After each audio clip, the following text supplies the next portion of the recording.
warahmatullahi wabarakatuh. Perkenalkan, saya Miska Nurhasifik, guru PAI di SMP Negeri 48 Palembang, sekaligus mahasiswa PPG batch 1 di LPTK UIN Raden Fatah Palembang tahun 2025. Hari ini, Kamis, tanggal 8 Mei 2025, saya akan melaksanakan video pembelajaran di kelas 7 dengan materi rukhsah. Mari kita saksikan videonya.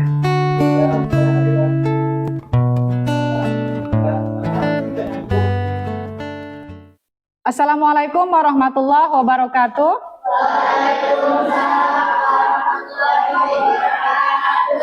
Apa kabar semuanya? Baik. Alhamdulillah. Oke, anak-anak. Sebelum memulai pembelajaran, agar pembelajaran kita hari ini berjalan dengan lancar, mari kita awali dengan membaca doa bersama-sama. Tolong ketua kelas, Nak, dipimpin. Teman-teman kita berdoa dimulai. Bismillahirrahmanirrahim. Rabbi isra'li sadri wa yassirli amri wa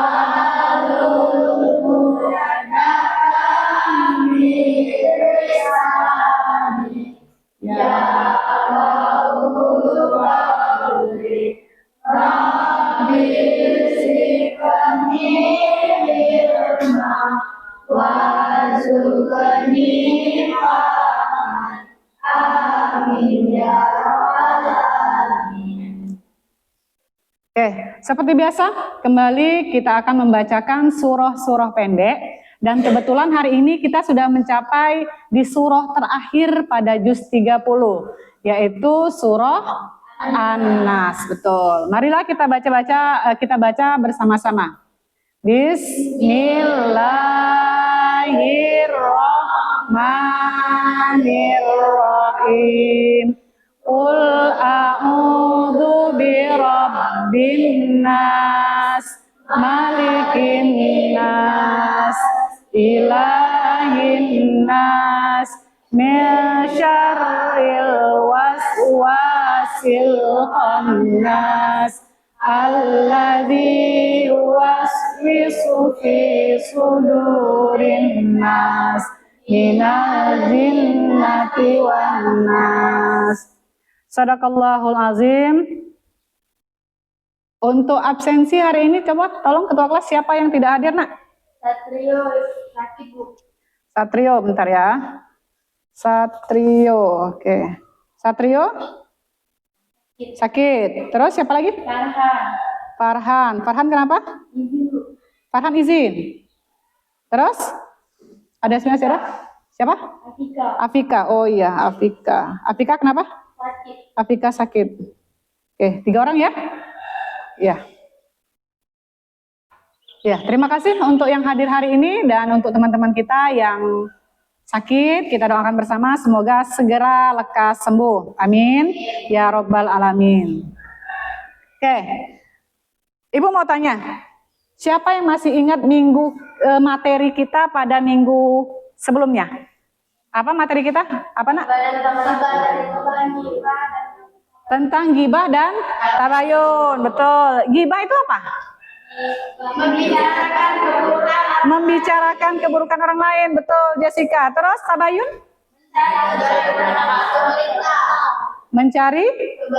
Mencari kebenaran suatu berita. Betul sekali. Jadi Islam, ya, agama kita Islam itu melarang kita untuk bergibah atau membicarakan keburukan orang lain, dan menganjurkan kita untuk tabayun atau mencari kebenaran dari suatu berita. Nah, pada minggu sebelumnya juga Ibu sudah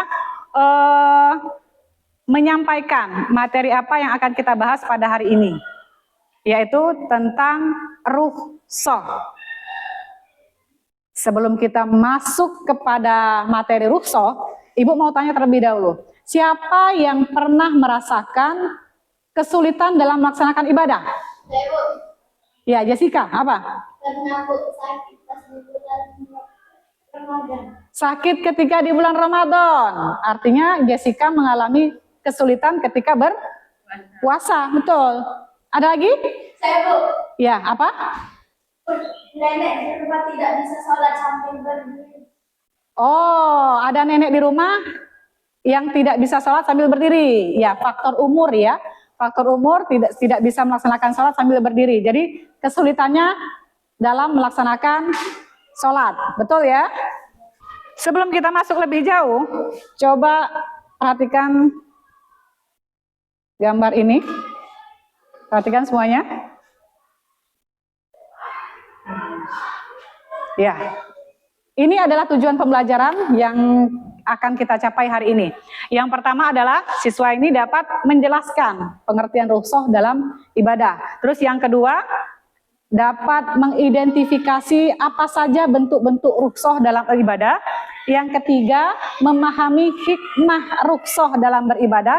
Dan yang keempat adalah menghargai keberagaman ya atau macam-macam tata cara ataupun perbedaan dalam melaksanakan ibadah. Ya, itu untuk tujuan pembelajaran kita pada hari ini. Sekarang Ibu mau tanya lagi. Apakah kalian pernah mendengar istilah sholat jamak? Belum. Kalau istilah sholat qashar? Pernah. Kalau istilah tayamum, pernah atau belum dengarnya? Pernah. Baik, sekarang coba kalian perhatikan video berikut ini ya, sebentar. Sekarang kita berkenalan dengan yang namanya rukhsah. Apa itu rukhsah? Rukhsah adalah keringanan atau kemudahan yang diberikan oleh Allah Subhanahu wa Ta'ala dalam beribadah padanya. Sebab-sebab rukhsah, ada beberapa hal yang menyebabkan seseorang mendapatkan keringanan dari Allah dalam beribadah kepadanya. Pertama, safar atau ketika melaksanakan perjalanan jauh. Kedua, sakit, dan ketiga, kita berada dalam keadaan darurat lainnya. Contoh rukhsah di antaranya adalah sholat jamak dan qashar, tayamum, sholat sambil duduk ketika tidak mampu berdiri, dan diperbolehkannya untuk tidak berpuasa, sakit, atau berada dalam keadaan khusyuk. Hikmah rukhsah adalah sebagai bentuk kasih sayang Allah Subhanahu wa Ta'ala kepada hambanya dan membuktikan bahwa Islam itu adalah agama yang mudah dan fleksibel, kemudian menjaga kesehatan dan keselamatan serta meningkatkan semangat beribadah kepadanya. Dalil Rasulullah sendiri berdasar kepada Quran Surah Al-Baqarah ayat 185. Berikut adalah refleksi pembelajaran kita. Penutup, mari kita syukuri kemudahan yang diberikan oleh Allah dan tetap bersemangat dalam melaksanakan ibadah. Terima kasih dan wassalamualaikum. Oke anak-anak, sekarang kita ice breaking terlebih dahulu ya. Ice breakingnya seperti biasa ya, pernah kita lakukan tepuk 1, 2, 3, dan 4. Masih ingat? Oke. Tepuk 1, tepuk 2, tepuk 3, tepuk 4, tepuk 1, 2, 3, 4. Ya, terima kasih semuanya. Tepuk tangan dulu untuk kita semua. Oke, di video tadi kita sudah saksikan bersama-sama ya, di video pembelajaran tadi mengenai rukhsah. Rukhsah itu ya, kita ulangi, rukhsah itu adalah kemudahan yang diberikan oleh Allah kepada kita dalam melaksanakan ibadah. Betul. Islam itu mudah, Islam itu gampang, tapi jangan dipermudah dan jangan digampangkan. Ya, ada beberapa hal yang kita wajib laksanakan, ada juga hal-hal yang kita sunnah untuk melaksanakannya, dan ada juga hal-hal yang kita haram untuk melaksanakannya. Ibu tanya, sholat 5 waktu hukumnya apa? Wajib. Wajib.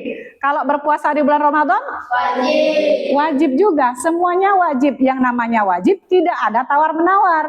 Nah, yang materi kita hari ini adalah ada toleransi dari Allah untuk kita dalam melaksanakan ibadah ketika kita berada pada situasi-situasi tertentu. Ada keringanannya. Apa tadi contohnya? Kalau kita lagi apa? Lagi dalam perjalanan jauh atau safar. Yang kedua tadi apa? Selain dalam perjalanan sakit, betul. Selain itu apa lagi? Keadaan darurat. Banyak keadaan darurat di sini, Nak ya. Misalnya dia tidak bisa berwudu, tidak bisa menyentuh air, ya, karena kondisi-kondisi tertentu. Itu keadaan darurat. Yang di sini akan kita bahas adalah yang pertama keringanannya adalah sholat jamak dan qashar. Ini diberikan kepada orang-orang yang sedang melaksanakan perjalanan jauh. Kalau melaksanakan perjalanan jauh, misalnya kita mau mudik nih dari Palembang, mudiknya ke Pulau Jawa, ya. Perjalanan jauh kita naik bus, maka ada keringanan. Kalau tidak mampu dalam hal berpuasa, maka boleh membatalkan puasa. Kalau dalam hal sholat tidak bisa melaksanakan sholat dalam perjalanan, maka boleh dijamak ataupun di qashar. Dijamak artinya menggabungkan dua sholat dalam satu waktu. Zuhur digabung dengan asar, maghrib digabung dengan isya. Sekarang kalau kondisinya berpuasa, kalau berpuasa kita ada keringanan untuk membatalkan puasa. Ya, boleh tidak berpuasa kalau berada dalam kondisi sakit. Sakit gigi misalnya 3 hari 3 malam ini sakit gigi, boleh tidak berpuasa. Jangan memaksakan diri, kalau memang tidak mampu maka batalkan. Kalau untuk sholat kira-kira boleh tidak diganti? Betul, tidak bisa diganti kalau untuk sholat. Sholat kewajibannya tetap dilaksanakan, tapi keringanannya ya seperti tadi, adalah sholat jamak dan sholat qashar. Artinya untuk sholat wajib dikerjakan, hanya saja bentuk keringanannya itu berbeda dengan keringanan dalam hal berpuasa. Sekarang kita diskusi kelompok ya. Ini sudah sesuai dengan kelompok yang kemarin kita bentuk ya. Ada 1, 2, 3, 4 kelompok ya. Ini untuk kelompok 1, kelompok 2, benar ya? Kelompok 3.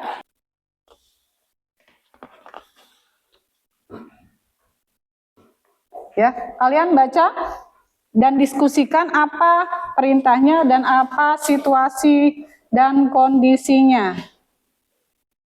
Dibaca nak bersama-sama dan kalian pecahkan ya. Anggota kelompoknya ditulis, kelasnya ditulis. Ya, siapa yang mau jadi ini notulen penulisnya? Kelas hari ini hari Kamis. Tanggal 8 kan hari ini.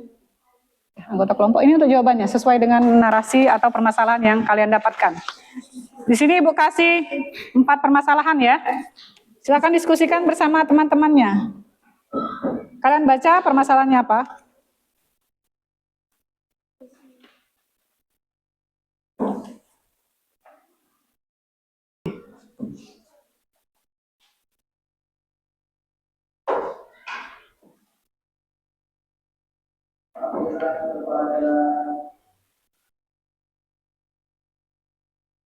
Kalau ada yang masih bingung boleh tanya ke Ibu ya. Kalau ada permasalahan boleh tanya.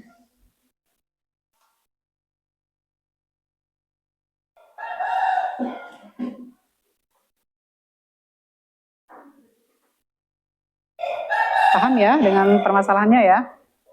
Kalian cari solusi sesuai dengan permasalahan yang Ibu kasih. Permasalahan 1, permasalahan 2, permasalahan 3, dan permasalahan yang 4. Kerjakan ya. Sudah selesai semuanya? Sudah ya? Oke, kalau sudah selesai Ibu persilakan kamu presentasikan hasil dari diskusi kalian ke depan ya. Pemecahan masalah yang sudah kalian dapatkan dari kelompok 1, 2, 3, dan 4 ke depan. Sekarang kelompok 1 terlebih dahulu. Jawaban 2. Karena Aldo sedang sakit, maka Aldo mendapatkan raksa atau keringanan dalam melaksanakan ibadah puasa, sehingga boleh membatalkan puasanya, tetapi dia wajib mengganti di hari yang lain setelah bulan Ramadan. Nomor 2. Salat apa yang dilewatkan atau tidak bisa dikerjakan selama dalam perjalanan. Dalam situasi situasi ini, maka sholat yang ketiga adalah sholat zuhur karena masih dalam perjalanan. Email situasi 3, email sedang mengalami luka pada telapak tangannya. Menurut dokter, telapak tangan email tidak boleh terkena air. Jika terkena air, maka lukanya akan bisa sembuh dan bahkan dapat menyebabkan infeksi. Dalam hal ini, email tidak bisa berwudu karena tangannya tidak boleh terkena air, sehingga dia tidak bisa sholat dengan adanya unsur email tidak bisa berfungsi. Tapi akan dengan cara berwudu, tapi diganti dengan tayamum.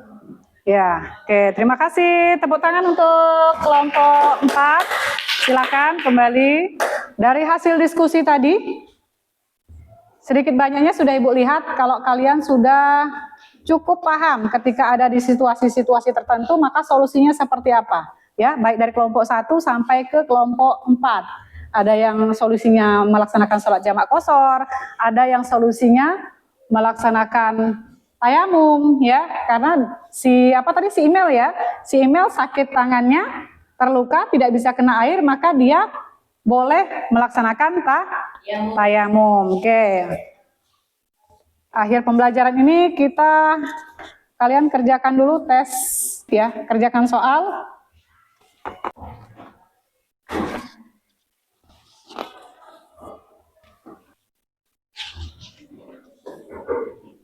Ini kalian pilih jawaban yang paling benar, ya. Silakan dikerjakan. Sudah selesai semuanya? Sudah ya? Sudah? Oke, sudah semuanya ya? Oke, kalau sudah selesai tolong satu orang masing-masing kelompok kumpulkan lembar soal dari teman-temannya.